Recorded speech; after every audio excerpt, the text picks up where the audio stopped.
Level 1. The false clerk. You enter the palace before sunrise, with a false name in your mouth and your real one buried deep inside your chest. The servants' passage is narrow, colder than the street outside, and still wet from last night's rain. Lanterns die slowly along the red walls. Somewhere beyond the inner gates, bells ring once, then fade into the hush of silk stone and hidden footsteps. You are not brought through the golden front gate.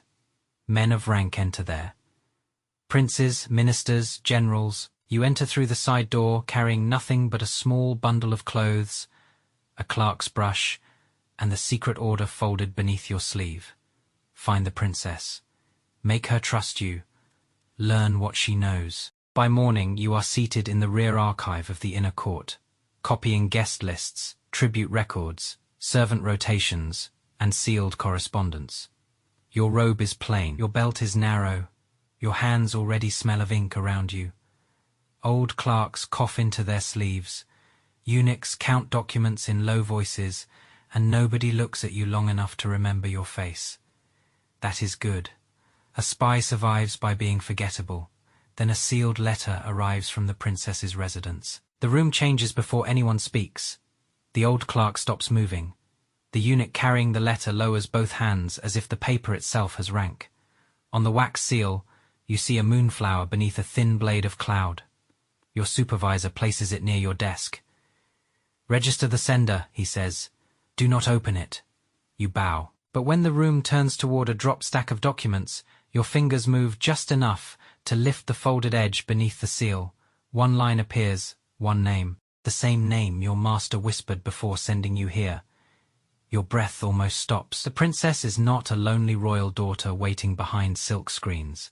She is guarding the secret your masters fear most. Then you notice something worse. On the outer fold of the letter, exactly where your thumb touched the paper, there is a tiny black brush dot, a mark, a warning, or an invitation. You came to spy on the princess from the shadows, but before you have even seen her face, she may already know you are here. Level 2, her reading room. By the second morning, you are no longer only a clerk in the rear archive. A small mistake appears in your record, though you know you did not make it. One title is copied in the wrong column. One servant rotation is marked with a symbol used only by the princess's residence. Your supervisor frowns, but before he can punish you, an order arrives. The princess requires an assistant in her reading chamber, someone young enough to carry books, quiet enough to arrange scrolls, and unimportant enough not to disturb her. You bow as if you are grateful. Inside, you understand that someone has moved you like a piece on a board. The reading chamber sits beyond 2 courtyards, and a corridor where the air smells of sandalwood, old paper, and faint perfume. Silk curtains hang so still, they seem to be listening. Shelves rise from floor to ceiling. Poetry, military reports, old treaties, family records, forbidden histories copied in careful hands. You are told to lower your eyes, prepare the ink, sort the books by dynasty, and never speak unless spoken to. Then she enters. The princess is not dressed like a fragile ornament. Her robe is pale, almost simple, but every servant in the room lowers their head before she reaches the desk. She moves quietly, without hurry, as if the chamber already belongs to her thoughts. You expect her to ignore you. Instead, she stops beside the table where you have placed 3 books and 1 sealed scroll. "You are the new clerk," she says. Her voice is calm, but not soft. "Yes, Your Highness." And you read quickly. Your fingers tighten around the brush. "Only what I am ordered to read." For the first time, she looks directly at you. Not long, not rudely, just long enough to make the lie feel visible on your face. She sits behind the low desk and opens a book of poems. For the next hour, she asks you to read titles aloud, fetch old commentaries, and copy a passage about loyal ministers who served the wrong ruler. Every task feels harmless. Every question feels measured. When she dismisses the other attendants, the room grows quieter than a locked chest. You reach for a folded note near the inkstone, pretending to arrange the table. Before your fingers touch it, she speaks again. "Tell me," she says, eyes still on the page, Does my handwriting look like the handwriting of someone who is hiding something? The question lands colder than a blade. You do not answer too quickly. You cannot answer too slowly. All royal handwriting hides something, Your Highness. You say at that. The corner of her mouth almost moves. Not quite a smile, more like recognition. She closes the book and slides it toward you. Inside the margin, written in a hand too elegant to be careless, are 4 words. Some lies arrive early. You lower your eyes before she can see the fear in them. But you know she has already seen enough. Yesterday you were sent to find a secret. Today the secret has begun speaking back. Level 3, her daily pattern by the 4th day. The princess stops asking who sent you. That is worse than suspicion. Suspicion still searches for proof. Silence means she may already have it. Your new duty is simple. Prepare her books before dawn, record her lessons, arrange her music sheets, carry old letters to the archive, and note which attendants enter or leave her residence.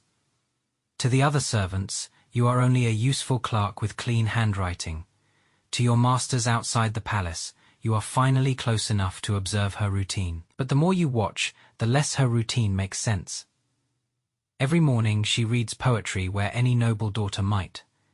Every afternoon she studies border reports no princess should need. Every evening she walks through the west garden, past the lotus pond, past the stone lanterns, past the old plum tree bent like an elderly servant. Then she stops before a locked gate hidden behind bamboo. She never touches it. She never asks for it to be opened.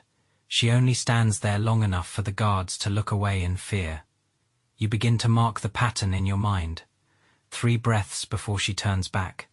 2 attendants always dismissed early. 1 old palace maid crying once near the garden wall, then disappearing from duty the next day. In a palace like this, a locked gate is not just a locked gate. It is a memory someone powerful once buried. Your master's next message reaches you inside a folded inventory list. Learn what lies beyond the western gate. That night, as rain taps softly on the roof tiles, you follow the princess from a distance. Her pale robe moves through the garden like mist. She stops before the gate again, but this time she speaks without turning. If you are going to follow me, clerk, breathe more quietly. Your blood goes cold. You step from the shadow and kneel. Forgive me, Your Highness. Do you ask forgiveness because you followed me, she says, or because you were ordered to? The rain fills the silence between you. Behind the gate, something moves. Not the wind, a slow sound, like a chain shifting against stone. The princess looks at the locked door, and for the first time, her face loses its perfect calm. Some doors in this palace, she says, are locked to keep people out.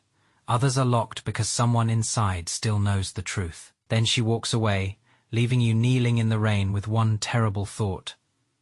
You were not sent to study her routine. You were sent toward the one secret she cannot afford to lose. Level 4, the hidden brush the next morning. The western gate is not mentioned by anyone. That is how the palace protects its deepest wounds.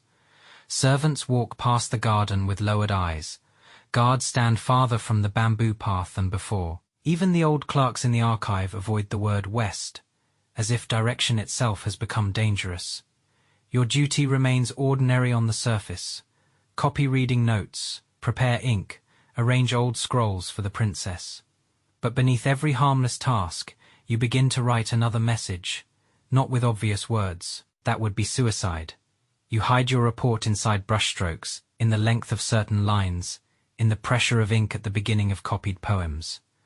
A loyal minister in one passage becomes a warning. A broken gate in another becomes a location. A repeated character becomes a name. This is how spies survive in places where even paper can testify against them. But the princess watches your hand more than your face. She says nothing while you copy.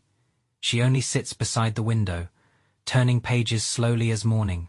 Light touches the edge of her sleeve. You begin to understand her danger. She does not need to catch you in a lie. She waits until the lie grows tired and reveals itself. That afternoon, when you return from the archive, you find a poem placed neatly on your desk. It has no seal, no signature, no threat. Just 5 lines about a crane flying over a frozen lake. At first, it seems harmless. Then you read the first character of each line. I know your brush, your throat tightens. You look toward the screen. The princess is there, half hidden behind painted silk, her expression unreadable. A person's handwriting changes, she says, when he writes for someone he fears. You lower your head. Your Highness sees too much.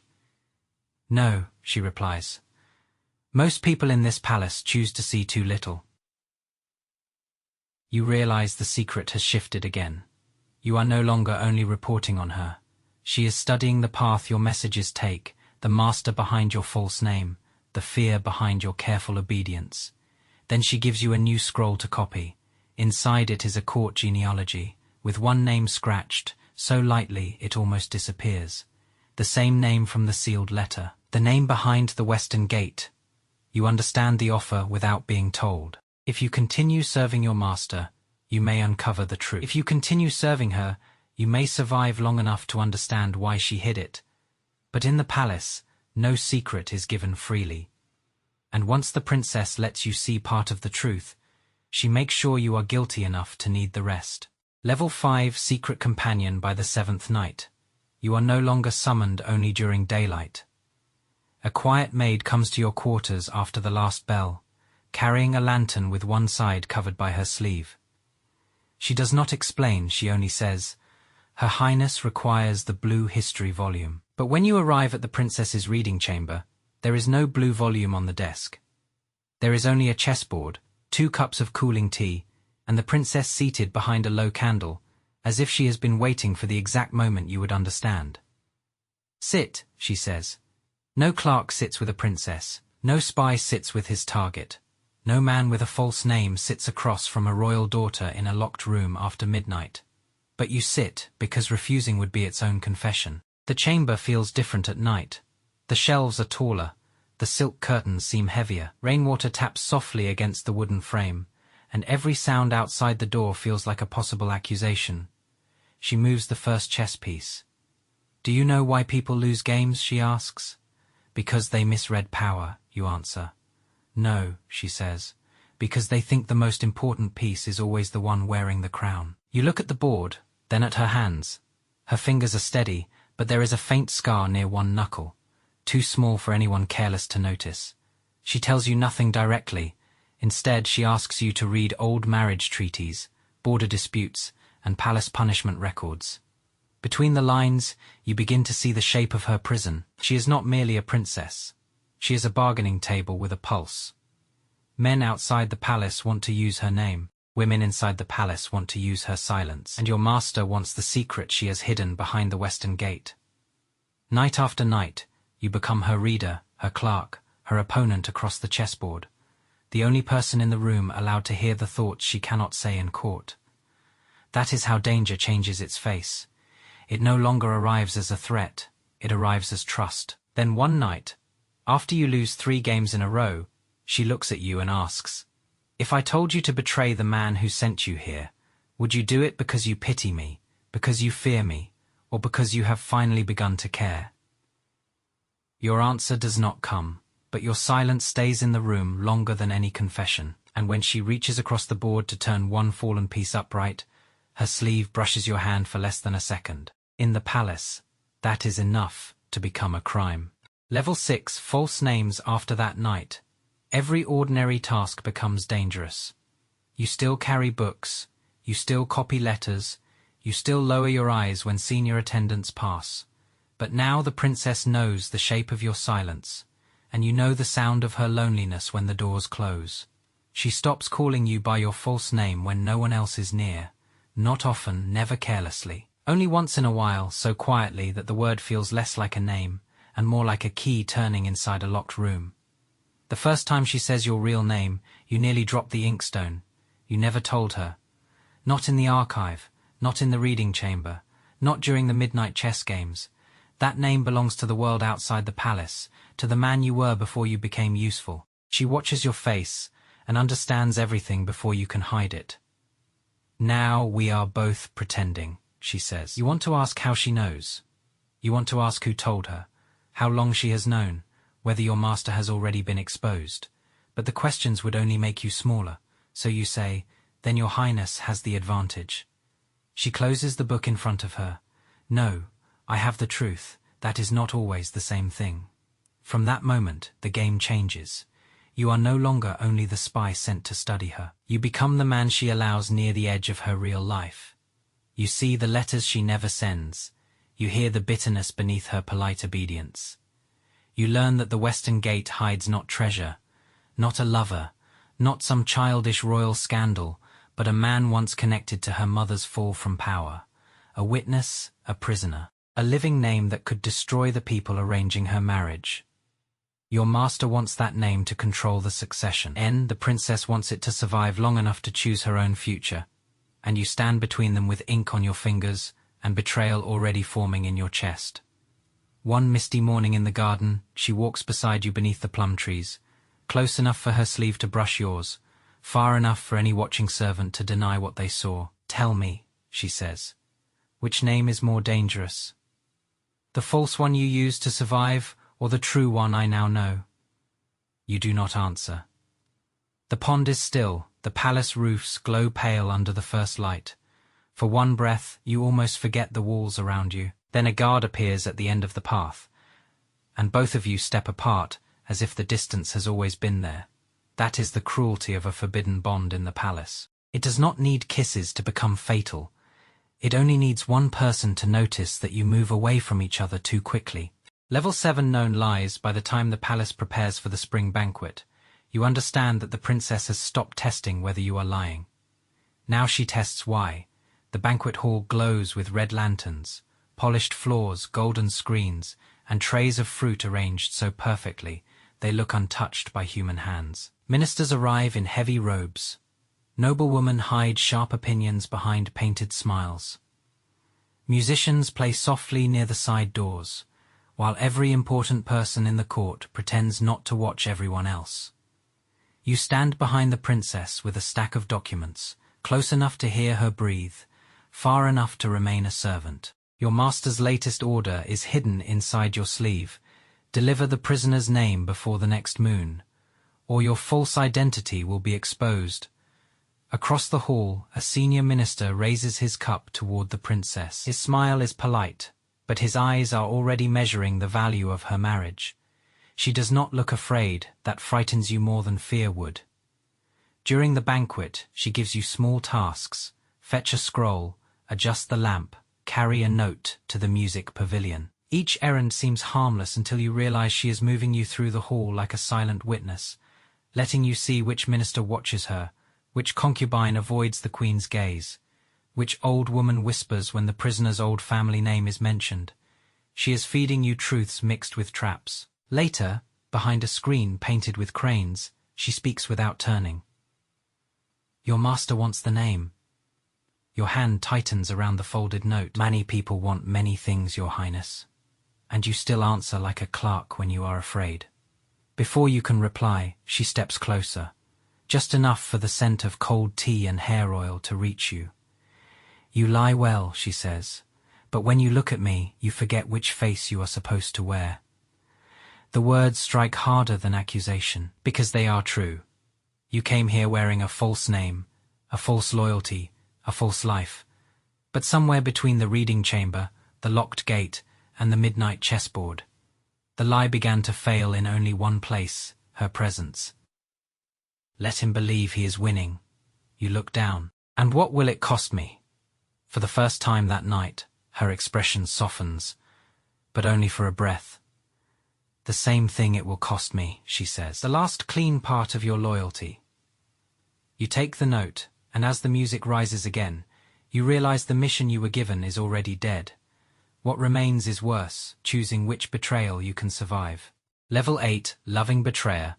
The false report leaves the palace before dawn.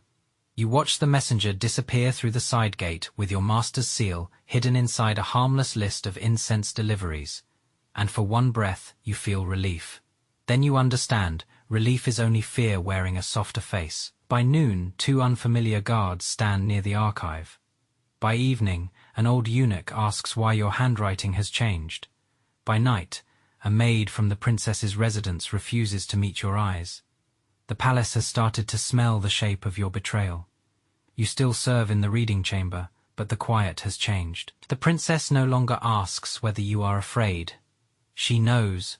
Rain falls over the roof tiles as she opens the report you helped her forge. Inside it, your master will find a name, a location, a believable lie, and just enough truth to follow the wrong trail. He will not believe this forever, you say. No, she replies, only long enough. Long enough for what? She looks toward the western garden, for the prisoner to speak before they move him. That is when you realize she has not been trying to hide the secret forever.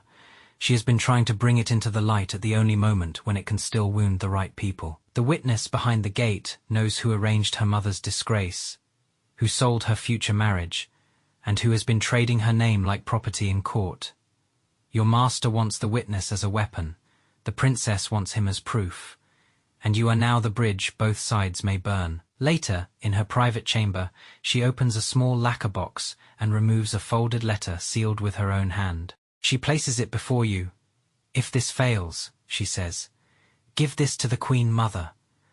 You do not touch it. What is it? A request to spare your life. The room feels suddenly smaller. The candle flame bends in the draught. You came here to deceive her, yet she has prepared mercy for you before preparing victory for herself. That mercy hurts more than suspicion. Why, you ask? She looks at you for a long moment. Because you could have sold me completely. You did not. Outside, footsteps pass the door and stop. Neither of you moves. Then the footsteps continue. When you finally take the letter, your fingers shake once before you hide them inside your sleeve.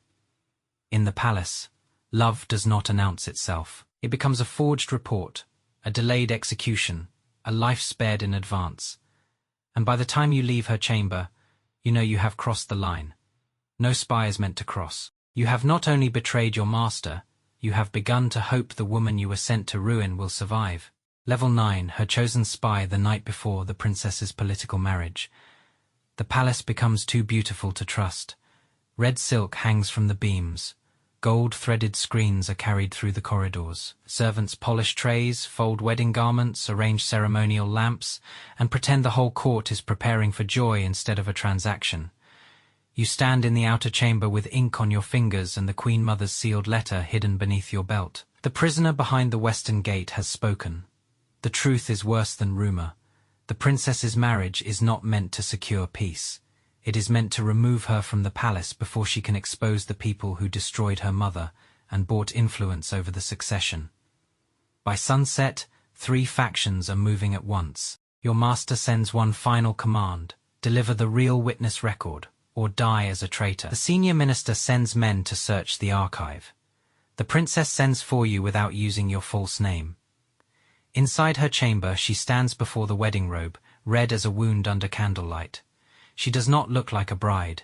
She looks like someone studying the shape of her cage before setting fire to it. On the table are 2 letters. One bears the Queen Mother's mark. The other bears your master's cipher. Only one can leave the palace tonight, she says. You understand before she explains. One letter will expose the minister and stop the marriage, but it will reveal your betrayal. The other will protect your false identity and hand the witness back to the people who sent you. You are giving me the choice, you ask? No, she says. I am showing you that you have had it for longer than you wanted to admit. Her calmness cuts deeper than pleading would. If she begged, you could still feel useful. If she cried, you could still pretend to rescue her. But she does neither. She only watches you as if your soul is another document waiting to be read. Outside, drums begin to sound for the wedding procession rehearsal. Each beat feels like a door closing. You look at the letters, then at the woman you were ordered to seduce, deceive, and destroy. She knew you were a spy. She let you stay. She used you, trusted you, tested you, and somehow made your betrayal feel like the first honest thing you have ever done. When you reach for the Queen Mother's letter, her eyes do not widen. She already knew. That is the cruelest part. She understood your heart before you did. As you leave through the side corridor, guards begin sealing the inner gates. The palace is waking into danger. And for the first time, you are no longer pretending to be her spy. You are becoming the one she chose. Level 10, the final betrayal by dawn. The palace gates are locked from the inside. No servant enters without being searched. No guard speaks without permission. The wedding drums that sounded like ceremony last night now sound like warning. You move through the side corridor with the Queen Mother's letter hidden beneath your sleeve. And for the first time since you entered this palace, the guards do not look through you. They look at you. That is how you know your invisible life is over. In the main hall, red silk hangs from the beams, wedding lamps burn along the walls, and ministers stand in rows with faces, trained into obedience. The princess enters in her wedding robe, but she does not look like a woman being given away. She looks like a blade wrapped in silk. Across the hall, the senior minister watches her with the calm of a man who believes every door has already been sealed. Your master stands near the outer pillars, dressed as a minor official, his eyes finding yours for only a second. That one glance carries every threat he has never needed to speak. Deliver the record to him, and your false life may survive. Deliver the letter to the Queen Mother, and everything burns. You walk forward with a tray of ceremonial documents. Your hands are steady because fear has finally passed its peak and become something colder. The Queen Mother sits behind a screen of dark carved wood, old still, almost swallowed by shadow. She does not need to raise her voice. When you kneel and present the letter, the hall seems to lose its breath. The senior minister moves first. That document is improper for this ceremony. The princess does not look at him, she looks at you. Not with gratitude, not with surprise, with recognition. The Queen Mother breaks the seal. One page becomes two. Two becomes evidence. The witness behind the western gate is named. The false marriage agreement is exposed.